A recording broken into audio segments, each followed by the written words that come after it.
First things first, Sharon, how are you? I'm good. How are you? I'm all right, thank you.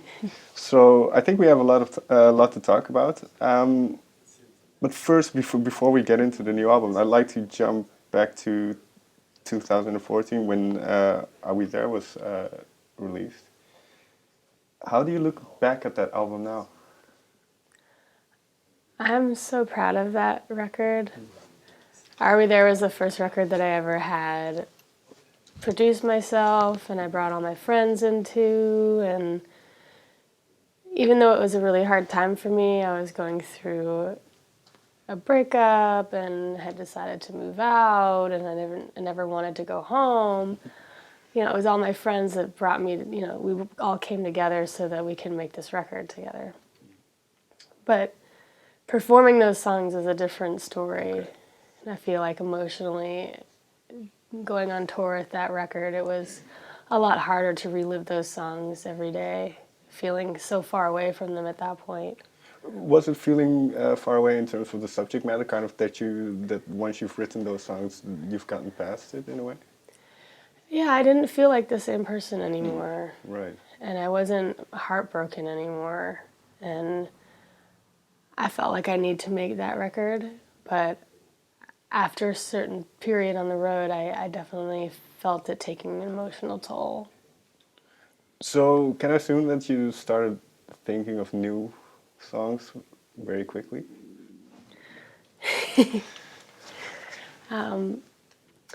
Well, for my new songs, I didn't intentionally mean to write a record. Okay. When I took a break in 2015, it was to go back to school. And during that time, I got asked to audition for a TV show. And then within a few months, I found out I was pregnant. And I focused on all those things. But in the back of my mind, I didn't know for sure that I was going to return and make another record or go on tour. That wasn't a concern ever. Okay. It wasn't a priority. I definitely I wasn't retiring, but I just didn't have a plan. And I remember in 2017, I was going through my computer because I felt like being creative, and I realized that I had written over 40 songs during that time somehow. And it was comforting to see that even in all those moments that I still found the need to write for myself. Because, yeah, that's an interesting point because, I think you studied psychology, or are you still studying? Still Still studying, studying yes. psychology.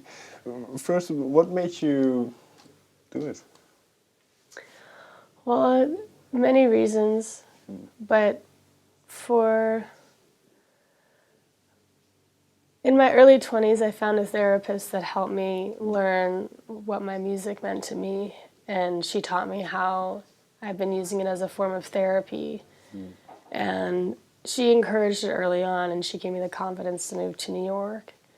And I think about her all the time because my family was encouraging, but to hear it from someone that only met me in this certain situation, I felt understood in a different kind of way. And then I focused mostly on working and music after that, and it wasn't until I was on the road with my band when I would be meeting fans at merch tables, and I would hear stories about how they connected to my music or intense things that happened to them that my music had helped them through. And I took all those stories with me, and I would think about those stories all the time, and I would wonder why is it that they're connecting to my songs in this way? And why am I writing songs like these that people are connecting to? And I just started asking myself all these questions, and it made me realize that I wanted to understand more. So I also felt like a responsibility that I felt like people were asking me for advice, and at a certain point I realized that I wanted to be certified. So it's going to be a long path. I'm only a sophomore because I never finished school before, so I'm kind of starting from scratch. But I'm giving myself a goal by the time I'm 50 to have my certification. Because I do find it, I suppose, studying for these things and going into these theory texts is immensely different from being a musician. So how are you coping with it? How are you finding it? And especially because what you mentioned, well, you became a mother, you did some acting, and you have a new album now. So how do you kind of juggle all those things? Well, I'm still figuring out how to juggle it all. I feel like being a mother, I'm learning how to prioritize my time more. You just fit it when you can, and Google Calendar is our best friend. And being a student is really hard after having the lifestyle I've had for so long, because it's a different kind of reading, Right. and it's very scheduled for classes, but then you have to do all the independent reading and studying, and it's a different kind of absorption of information, and so that's the hardest part for me, is keeping up with the reading with all the other things I have going on, and understanding the different styles of tests. And I get excited about papers because I feel like I'm good at writing, Right. but the multiple choice questions I'm like erasing constantly because I second guess myself, and I reread everything after I've done the test the whole time, and like go back and like double check. And so in that way it's hard, but I love the content. The psychology classes are really interesting, and I still have to take some general studies classes, so I'm taking 2 psychology classes and a music class. And it's still, like you say, it's early days and you have a kind of a plan ahead of you, but have you gained any insights in a way already into how you make music or why you make music? And has it changed, for instance, this album, Remind Me Tomorrow, has it affected the way it turned out? Well, I feel like if we're talking about the new record, I ask myself more about perspectives, different perspectives, and also my relationship with the past. Because one of the things we talk about in my psychotherapy class is that there are ways where you look back on the past to learn from things and you move forward from there. And sometimes you focus on the present, you acknowledge the past, but you focus on the now. And then there's some practices where you focus on the now and the future, but the past doesn't mean anything. So I've experimented with that a little bit, where I don't talk about it or I reference it or things like that, but I'm still understanding. Fair enough. If we go a little bit more into detail into the album, then because you say you had to find pockets of time to kind of work on it. So what was the first song that kind of got fleshed out a little bit? That kind of. Well, I feel like the song Jupiter 4 was one of them. Or sorry, Memorial Day. Okay. I wrote them both in a similar amount of time, but that was actually the first day we recorded. We did both of those songs, and both are written in a similar fashion. But Memorial Day, when I first wrote it, it was very ambient vocals over the verses, and the choruses just said, "You will run." And then I kind of put it away because I work on lyrics later usually. They're some of the last things that I write.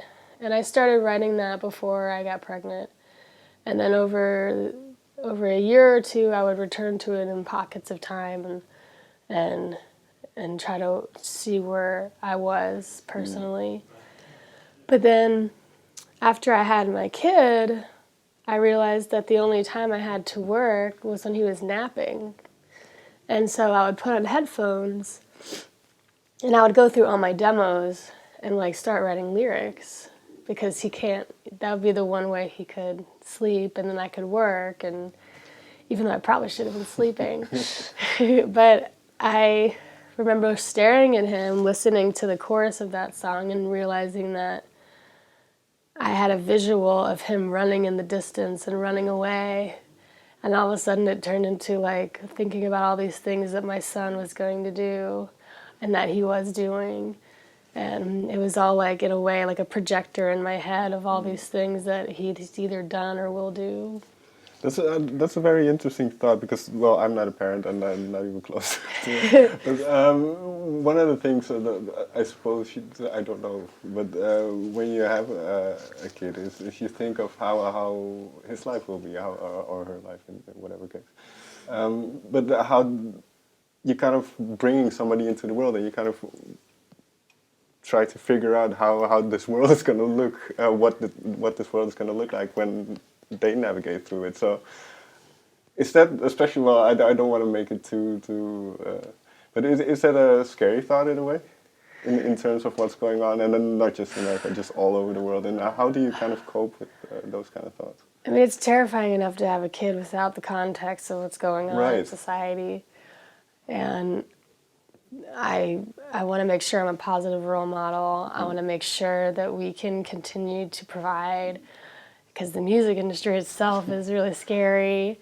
And then we live in New York City right now, and so like that's a whole other level of concern and nervousness. And but yes, I think about everything else going on in the world, and I think just as long as I continue to help make him feel safe and provided for, and I'm a positive role model, and he's around people that love him, I think that's the only thing that's within my control. Mm-hmm. So I think as a parent, you just say, what is it within my control, and how can I let my child be the person they want to be? Right. And we talked a little bit earlier before the camera was on, and you mentioned that he already likes music. So is it your music he reacts to, or any kind? Well, it's any kind of music he loves, but if we have a radio show we listen to at home on WFMU called Wake and Bake with Clay Pigeon. So we get up in the morning and we say, do you want to listen to music? And he'll go like this. And so we'll turn on the radio and we'll like go about our morning, like make coffee and make breakfast, and we're all hanging out. And one day, the Clay Pigeon put on a song of mine, and my son just goes, he looked at me, he looked at the speaker, he looked at me, he looked at the speaker, and he was so confused. He was like, what is going on? But I mean, like, he'll let you know when he doesn't like something. But, like, he'll also, like, even though he's so little, he'll tap his foot and stuff. It's the cutest thing in the world. Very good.